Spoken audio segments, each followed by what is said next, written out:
এবারের আলোচনায় শেষ সুযোগ, ইরানকে ট্রাম্পের হুমকি, মার্কিন নৌ অবরোধ নিয়ে তেহরানের পাল্টা হুঙ্কার, যুদ্ধেই কি সমাধান?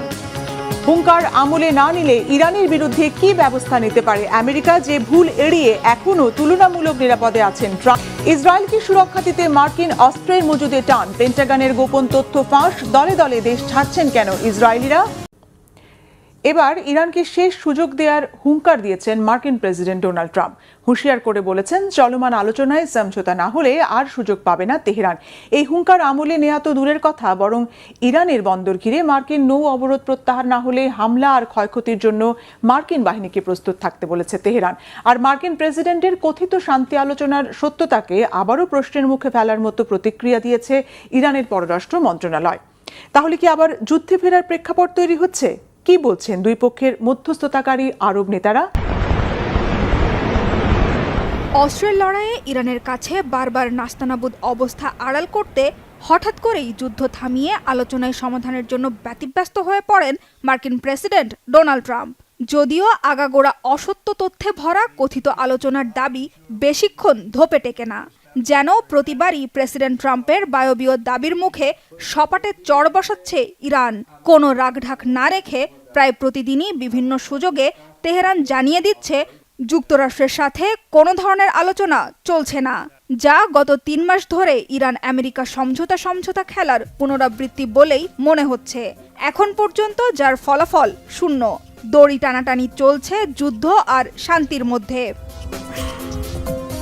সবশেষ গত রবিবার আবারও ইরানে পরিকল্পিত হামলা স্থগিতের ঘোষণা দিয়ে আলোচনা শুরুর দাবি করেছেন মার্কিন প্রেসিডেন্ট ট্রাম্প। এরপর 2 দিন ধরে ইরানকে বাগে আনতে ব্যর্থ হয়ে আবার শুরু করেছেন হুমকি ধামকি। চরম সতর্কবার্তা দিয়ে বলেছেন, সমঝোতা করতে ইরানের কাছে এবারের আলোচনাই শেষ সুযোগ। সৌদি আরব, সংযুক্ত আরব আমিরাত, কাতার সহ অন্যান্যদের সমর্থনে ইরানের সাথে আলোচনা চলছে। আলোচনায় অংশ নেয়া দেশগুলো ছাড়াও বিভিন্ন দেশের নেতারা ইরানকে শেষ সুযোগ দিতে আমাকে অনুরোধ জানিয়েছে। আমি এতে রাজি হয়েছি। তবে শেষ পর্যন্ত চুক্তি না হলে ইরান শিরচ্ছেদের মতো পরিস্থিতির মুখোমুখি হবে। সমঝোতা আলোচনা নিয়ে মার্কিন প্রেসিডেন্টের দাবির পক্ষে সাফাই দিয়েছে মধ্যপ্রাচ্যে আমেরিকার মিত্র কাতার। দেশটির পররাষ্ট্র মন্ত্রণালয়ের মুখপাত্র মাজেদ আল আনসারি জানিয়েছেন, যুক্তরাষ্ট্র ইরান যুদ্ধে স্থায়ী সমাধানের চেষ্টা চালিয়ে যাচ্ছে মধ্যস্থতাকারী দেশগুলো। আমরা একটি চুক্তিতে পৌঁছানোর চেষ্টা চালাচ্ছি। আলোচনার বর্তমান পরিস্থিতি বলতে গেলে এখন দুই পক্ষকেই আলোচনায় ফেরানোর চেষ্টা করছি। মধ্যস্থতাকারী হিসেবে কাতার, পাকিস্তান আর ওমান একসাথে কাজ করছে। আমরা দুই পক্ষের বার্তা বিনিময়ের মাধ্যম হিসেবে কাজ করছি। বরাবরের মতোই যুক্তরাষ্ট্রের সাথে কোনো ধরনের আলোচনার খবর অস্বীকার করেছে খামেনির দেশ। ইরানের পররাষ্ট্র মন্ত্রণালয়ের মুখপাত্র ইসমাইল বাঘাই আবারও জানিয়েছেন, এই মুহূর্তে হরমুজ প্রণালীতে নিরাপদ নৌ চলাচল নিশ্চিতের লক্ষ্যে একটি অস্থায়ী পথ নিয়ে ওমানের সাথে আলোচনা চলছে। হরমুজ প্রণালীতে ইরানের বন্দরগুলোতে ওয়াশিংটনের অবৈধ নৌ অবরোধ তুলে না নিলে মার্কিন জাহাজ ও সেনাবাহিনী গুরুতর ঝুঁকির মুখে পড়বে বলে হুঁশিয়ার করেছেন ইরানের সামরিক উপদেষ্টা মোহসেন রেজাই। এদিকে কিয়েভের পক্ষ থেকে ক্ষমা চাওয়া গ্রহণ করে পূর্ব ঘোষিত ইউক্রেনের 3টি অবস্থানে হামলার পরিকল্পনা আপাতত বাতিল হয়েছে বলে আশ্বস্ত করেছে তেহরান। গত 25 জুলাই কাস্পিয়ান সাগরে ইরানের জাহাজে ইউক্রেনের হামলার জবাবে এই হুমকি দিয়েছিল ইরান, যার মধ্য দিয়ে যুদ্ধের 5 মাস পরও সামরিক সক্ষমতা অটুট থাকার বার্তা দিয়েছিল তেহরান। ঘোলাটে এই পরিস্থিতিতে ইরানের প্রেসিডেন্ট মাসুদ পেজেশকিয়ান জানিয়েছেন, দেশে দেশে যুদ্ধ ছড়িয়ে দিতে চায় না তেহরান, তবে দেশের সীমান্ত রক্ষায় ইরানিরা এক চুল পরিমাণ ছাড় দেবে না বলেও সতর্ক করেছেন তিনি। আপাতত ইরান আমেরিকার মধ্যে সরাসরি পাল্টাপাল্টি হামলা বন্ধ থাকলেও কিছুতেই থামছে না সৌদি আরব ও ইয়েমেনের সংঘাত। মঙ্গলবার ইয়েমেন থেকে সৌদির দক্ষিণ নাজরান বিমানবন্দরে ড্রোন হামলার দাবি করেছে ইরান সমর্থিত হুথি বিদ্রোহীরা। হুথি মুখপাত্র ইয়াহিয়া সারি বলেছেন, সাদা ও হাজ্জা প্রদেশের ওপর দিয়ে সৌদি ড্রোন ইয়েমেনের আকাশসীমা লঙ্ঘন করার জবাব এটি।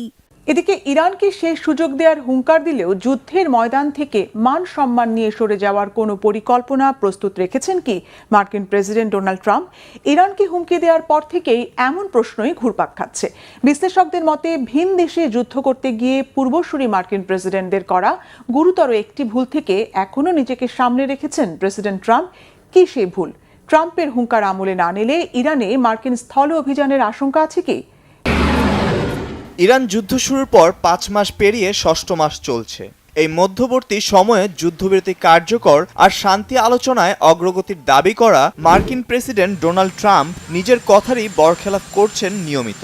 সিদ্ধান্তে অটুট থাকতে না পারায় ইরানে হামলার নির্দেশ দিয়েছেন। প্রবল প্রতিরোধে নাস্তানাবুদ হয়ে সাময়িক বিরতিতে গেছে চাপিয়ে দেওয়া যুদ্ধ।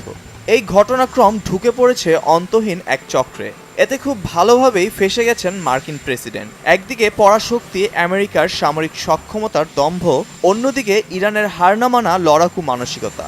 না পারছেন যুদ্ধে জিততে, না পারছেন পিছু হটতে। সিদ্ধান্ত গ্রহণে দোদল্যমান অবস্থায় থাকলেও প্রেসিডেন্ট ট্রাম্পকে পূর্বসূরিদের তুলনায় কিছুটা এগিয়ে রেখেছেন বিশ্লেষকরা। ইরান যুদ্ধ নিয়ে সিদ্ধান্তহীনতায় ভুগলেও কেন তিনি তুলনামূলক সুবিধাজনক অবস্থায় আছেন? অনিশ্চিত গন্তব্যের এই যুদ্ধে কোন ভুলটি তিনি এখনো করেননি? মার্কিন গণমাধ্যম সিএনএনের প্রতিবেদনে বিশ্লেষকরা বলেছেন, ভিয়েতনাম, ইরাক আর আফগানিস্তানে মার্কিন অভিযানের মতো ভুল থেকে নিজেকে এখনও সামলে রাখতে পেরেছেন প্রেসিডেন্ট ট্রাম্প। ইরানে স্থল অভিযান মানে এমন এক যুদ্ধে আটকে যাওয়া যেখানে আমেরিকার জন্য টিকে থাকা প্রায় অসম্ভব। 70-এর দশকে ভিয়েতনাম যুদ্ধে তৎকালীন মার্কিন প্রেসিডেন্ট লিন্ডন জনসন জানতেন যুদ্ধে জেতা কঠিন। তবুও আমেরিকানদের অহংকার রক্ষার জেদে তরুণ সেনাদের পাঠান ভিয়েতনামে, যার ফলাফল আজও মার্কিনীদের জন্য দগদগে এক ক্ষত। সে সময় নিহত হয় হাজার হাজার মার্কিন সেনা, যার প্রভাব এতটাই প্রবল ছিল যে মার্কিন রাজনীতি থেকে মুছে যায় প্রেসিডেন্ট জনসনের নাম। উত্তরাধিকার সূত্রে ভিয়েতনাম যুদ্ধের নিয়ন্ত্রণ পাওয়া প্রেসিডেন্ট রিচার্ড নিক্সন হামলার পরিধি আরও বাড়ান। বেদম মার খেয়ে তল্পিতল্পা গুটিয়ে পালিয়ে বাঁচে মার্কিন বাহিনী। প্রায় 3 দশক পর ইরাকে একই ভুল করে বসেন সাবেক মার্কিন প্রেসিডেন্ট জর্জ ডব্লিউ বুশ। আফগানিস্তানে এই ভুলের চক্র থেকে শিক্ষা নিয়ে নির্বাচনের আগে যুদ্ধবিরোধী প্রচার চালিয়ে ভোটারদের আশ্বস্ত করেছেন ট্রাম্প। প্রতিশ্রুতি দিয়েছিলেন, যে যুদ্ধে আমেরিকার লাভ নেই, জেতা সম্ভব নয়, সেই যুদ্ধের পথও মারাবেন না। ইরান যুদ্ধের কঠিন এই পরীক্ষায় কি করবেন প্রেসিডেন্ট ট্রাম্প? কোন সব বিকল্প পথ খোলা আছে তার সামনে? সবচেয়ে সম্ভাব্য পথ হতে পারে বর্তমান কৌশলেই পরিস্থিতি সামলে এগিয়ে যাওয়া, অর্থাৎ নিয়মিত বিরতিতে বিমান হামলা, হরমুজ প্রণালী অবরুদ্ধ করে রাখা, ইরানের উপর অর্থনৈতিক নিষেধাজ্ঞা জোরদার করা আর কূটনৈতিক চাপ বহাল রাখা। এতে দীর্ঘকাল চলবে যুদ্ধ। লজ্জাজনক পরাজয় এড়ানো গেলেও জয় পাবে না কোনো পক্ষই। যদিও এর কুপ্রভাব সামলাতে হবে বৈশ্বিক জ্বালানি সরবরাহ আর অর্থনীতিকে। যুদ্ধ দীর্ঘকাল চললে মার্কিনীদের উপর চেপে বসবে অর্থনৈতিক দুর্দশার বোঝা। একই সাথে বাড়বে মার্কিন সেনা হতাহতের ঝুঁকি। ইরানের স্থল অভিযান ও বেসামরিক স্থাপনায় সর্বাত্মক হামলা হলে পাল্টা প্রতিরোধে যুদ্ধ ছড়িয়ে পড়বে গোটা উপসাগরীয় অঞ্চলে। রক্ষা পাবে না এতদিন যুদ্ধের তীব্র আঁচ থেকে তুলনামূলক সুরক্ষিত থাকা দেশগুলো। পরিস্থিতি এমন হলে মার্কিন প্রেসিডেন্টের পাশ থেকে ধীরে ধীরে সরে যেতে পারেন আরব মিত্ররা। কারণ উপসাগরীয় অঞ্চলের আরব দেশগুলো চায় না যুদ্ধ দীর্ঘতর হোক। মার্কিন প্রেসিডেন্ট নিজেই জানিয়েছেন, সৌদি আরব, ওমান, কাতার সহ ওই অঞ্চলের মুসলিম দেশগুলোর বেশিরভাগই যুদ্ধের ক্ষতি বহন করতে চায় না। তারা চায় আলোচনার মাধ্যমে শান্তিপূর্ণ সমাধান। ইরানে হামলা চালিয়ে যুক্তরাষ্ট্রের অপ্রত্যাশিত বিপাকে জড়িয়ে পড়ার পেছনে ইসরায়েলের উস্কানি আর সূক্ষ্ম চক্রান্তকেও দুষছেন কোনো বিশ্লেষক। মার্কিন প্রেসিডেন্ট ট্রাম্পের মান সম্মানকে প্রশ্নের মুখে ফেলে দেয়া এই যুদ্ধে একটা পথই খোলা রেখেছে তেহরান, আর তা হচ্ছে ইরানের দাবি মেনে আলোচনায় ভর করে যুদ্ধের ইতি টেনে মধ্যপ্রাচ্য থেকে বিদায় নেয়া। আর তা না হলে চলবে অন্তহীন এক যুদ্ধ, যার উপহার হিসেবে প্রেসিডেন্ট ট্রাম্পের অবধারিতভাবে কপালে জুটবে মার্কিন সেনাদের প্রাণহানি, অর্থনৈতিক ক্ষতি এবং নির্বাচনের আগে জনপ্রিয়তার অপ্রত্যাশিত ধস। যদিও কারো কারো ধারণা, ইরানের দাবি মেনে যুদ্ধ থেকে সরলে মুখ লুকানোর জায়গা পাবেন না মার্কিন প্রেসিডেন্ট। ভেঙে চুরমার হবে পরাশক্তি আমেরিকার দম্ভের দেয়াল। তাই তুলনামূলক কম মাসুল দিতে হয় এমন পথে এগুনো ছাড়া প্রেসিডেন্ট ট্রাম্পের সামনে আর বিকল্প নেই। নাইম আহমেদ, ক্ষেপণাস্ত্র হামলা থেকে ইসরায়েলকে রক্ষা করার মতো পর্যাপ্ত অস্ত্রের মজুদ যুক্তরাষ্ট্রের হাতে নেই। ইসরায়েলিদের বুকে কাঁপন ধরিয়ে দেয়া এমন আতঙ্কজনক খবর দিয়ে সতর্ক করেছেন মার্কিন সামরিক বাহিনীর শীর্ষস্থানীয় এক জেনারেল। যদিও এটি ছিল মার্কিন প্রতিরক্ষা বিভাগ পেন্টাগনে পাঠানো গোপন এক বার্তা। এটি ফাঁস হয়ে পড়ায় তোলপাড় চলছে ইসরায়েল আর যুক্তরাষ্ট্র সরকারের অন্দরমহলে। যুক্তরাষ্ট্রের পরম মিত্র ইসরায়েলের সুরক্ষা এভাবে হুমকিতে পড়ার পেছনে যুক্তরাষ্ট্রের সামরিক কৌশল পরিবর্তনের দিকে ইঙ্গিত করেছেন অনেক বিশ্লেষক। যে অস্ত্রের ঝনঝনানিতে বিশ্বজুড়ে একচ্ছত্র দাপট দেখায় মার্কিন যুক্তরাষ্ট্র, আজ সেই মহাশক্তিধরের ভাণ্ডারেই টান পড়েছে। বন্ধুরাষ্ট্র ইসরায়েলকে বাঁচাতে গিয়ে যুক্তরাষ্ট্রের অস্ত্রভাণ্ডারই এখন ফুরিয়ে যাওয়ার শঙ্কায়। ইসরায়েলকে ইরানি ক্ষেপণাস্ত্র হামলা থেকে রক্ষা করার মতো পর্যাপ্ত অস্ত্র যুক্তরাষ্ট্রের হাতে নেই বলে সতর্ক করেছেন মার্কিন সামরিক বাহিনীর এক শীর্ষ জেনারেল। বিষয়টি নিয়ে পেন্টাগনে পাঠানো এক গোপন বার্তা ফাঁস হওয়ার পর তা প্রকাশ্যে এসেছে। মার্কিন সংবাদ মাধ্যম ওয়াশিংটন পোস্টের এক প্রতিবেদনে বলা হয়েছে, ইসরায়েলের প্রতিরক্ষায় দীর্ঘদিন ধরে পূর্ব ভূমধ্যসাগরে যুক্তরাষ্ট্রের 5টি যুদ্ধজাহাজ মোতায়েন রয়েছে। এসব জাহাজে শক্তিশালী রাডার ও ক্ষেপণাস্ত্র প্রতিরক্ষা ব্যবস্থা রয়েছে। কিন্তু ইরানে অবরোধ জারির কারণে মার্কিন সামরিক সম্পদ এখন মধ্যপ্রাচ্য জুড়ে ছড়িয়ে পড়েছে। মার্কিন ইউরোপীয় কমান্ডের প্রধান জেনারেল অ্যালেক্সাস গ্রিনকুইচ সতর্ক করে বলেছেন, প্রেসিডেন্ট ডোনাল্ড ট্রাম্পের ইরানকে ঘিরে নৌ অবরোধের কারণে যুক্তরাষ্ট্রের সামরিক সম্পদ ছড়িয়ে পড়েছে। এতে ইসরায়েলকে প্রতিরক্ষায় প্রয়োজনীয় সহায়তা দেওয়ার সক্ষমতা কমে যেতে পারে। অস্ত্র সংকটের কারণে ইউরোপে অবস্থানরত মার্কিন বাহিনীকে ইসরায়েলের পরিবর্তে নিজেদের নিরাপত্তাকে অগ্রাধিকার দিতে হতে পারে বলে জানিয়েছেন গ্রিনকুইচ। সামরিক সরঞ্জামের জৌলুস দেখানো মার্কিন বাহিনী কেন এমন অস্ত্র সংকটে, তারই বিশ্লেষণ করেছে মার্কিন গবেষণা প্রতিষ্ঠান centre for strategic and international studies. 31 July প্রকাশিত এক প্রতিবেদনে যুক্তরাষ্ট্রের অস্ত্র মজুদ কমে আসার পেছনে একাধিক কারণ উল্লেখ করে সংস্থাটি, যেখানে ইরান যুদ্ধের পাশাপাশি যুক্তরাষ্ট্রের সামরিক কৌশল পরিবর্তনকেও দায়ী করা হয়। স্নায়ুযুদ্ধ পরবর্তী সময়ে মার্কিন সামরিক কৌশল বদলে যায়। সোভিয়েত ইউনিয়নের মতো বিশাল শক্তির বিরুদ্ধে লড়ার প্রস্তুতি ছেড়ে ছোট আঞ্চলিক শত্রু মোকাবেলা করার দিকে মনোযোগ দেয় যুক্তরাষ্ট্র। ফলে দীর্ঘমেয়াদে বিপুল অস্ত্র বানিয়ে রাখার কৌশল থেকে সরে আসে তারা। 1993 সালে মার্কিন প্রতিরক্ষা বাজেট কমাতে 51টি বড় প্রতিরক্ষা ঠিকাদার প্রতিষ্ঠান কমিয়ে মাত্র 5টিতে নিয়ে আসা হয়। ফলে হঠাৎ করে যুদ্ধের প্রয়োজনে উৎপাদন বাড়িয়ে দেওয়ার কোনো অতিরিক্ত সুযোগ তাদের কারখানায় রাখা হয়নি। মার্কিন সামরিক বাজেটে এখন ক্ষেপণাস্ত্র বা গোলাবারুদের চেয়ে বড় বড় প্ল্যাটফর্ম যেমন যুদ্ধবিমান, রণতরী ও ট্যাঙ্কের গুরুত্ব বেশি দেওয়া হয়, কেননা এসব শত্রু দমনে প্রদর্শনমুখী ভূমিকা রাখে। অন্যদিকে ক্ষেপণাস্ত্র তৈরি করে কোনো বাংকারে ফেলে রাখতে হয়, তাই বাজেটের সময় বারবার মিসাইল বা গোলাবারুদের বরাদ্দ কমানো হয়েছে। চলমান পরিস্থিতির জন্য মার্কিন বাহিনীর কিছু অস্ত্র অবশিষ্ট আছে, তবে তা পর্যাপ্ত নয়। ফলে অস্ত্রের উৎপাদন না বাড়ালে ভবিষ্যতে চীন বা রাশিয়ার মতো বড় পরাশক্তির সাথে সংঘাত বাঁধলে যুক্তরাষ্ট্র চরম সংকটে পড়বে বলে মনে করছেন বিশ্লেষকেরা। যুদ্ধ ও রাজনৈতিক অস্থিরতার মধ্যে থাকা ইসরায়েলে এবার দেখা দিয়েছে নতুন সংকট। খোদ ইসরায়েলের গবেষণা বলছে, দলে দলে দেশ ছাড়ছেন রেকর্ড সংখ্যক ইসরায়েলি। দেশত্যাগীদের মধ্যে ডাক্তার, ইঞ্জিনিয়ার, প্রযুক্তিবিদ সহ উচ্চশিক্ষিত জনগোষ্ঠীর ব্যাপক উপস্থিতি বাড়াচ্ছে উদ্বেগ, যার গভীর প্রভাব পড়তে পারে অর্থনীতি, জনশক্তি আর জাতীয় নিরাপত্তায়। কোন আতঙ্কে দেশ ছাড়ার এমন হিড়িক? ইসরায়েলের ভবিষ্যৎ নিয়ে ভয়ঙ্কর কিছু আশঙ্কা করছেন কি তারা? দীর্ঘস্থায়ী যুদ্ধ ও সংঘাতের জেরে দেশ ছাড়ছে রেকর্ড সংখ্যক ইসরায়েলি। গাজা, লেবানন, ইরানে একের পর এক যুদ্ধের প্রেক্ষাপটে নাগরিকদের বিদেশে চলে যাওয়ার প্রবণতা ব্যাপক হারে বাড়ছে। তেল আবিব বিশ্ববিদ্যালয়ের গবেষকদের নতুন এক গবেষণায় বলা হয়েছে, 2025 সালে প্রায় 45 থেকে 50 হাজার ইসরায়েলি দেশ ছেড়েছে।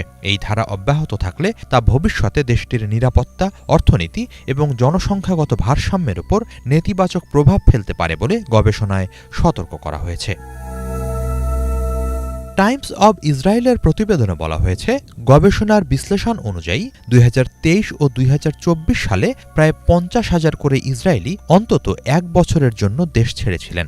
2025 সালের সরকারি চূড়ান্ত তথ্য 2027 সালের আগে প্রকাশিত হবে না। তাই গবেষকরা ইসরায়েলের কেন্দ্রীয় পরিসংখ্যান ব্যুরোর ভ্রমণ সংক্রান্ত তথ্য বিশ্লেষণ করে সম্ভাব্য চিত্র তুলে ধরেছেন।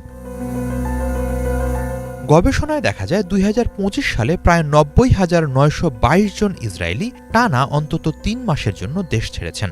2024 সালে এই সংখ্যা ছিল 91,499 এবং 2023 সালে 86,509। গবেষকদের মতে 3 মাসের বেশি সময় বিদেশে থাকা মানুষের সংখ্যা এবং পরে অন্তত 1 বছরের জন্য দেশ ত্যাগকারীদের মধ্যে অত্যন্ত শক্তিশালী পরিসংখ্যানগত সম্পর্ক রয়েছে।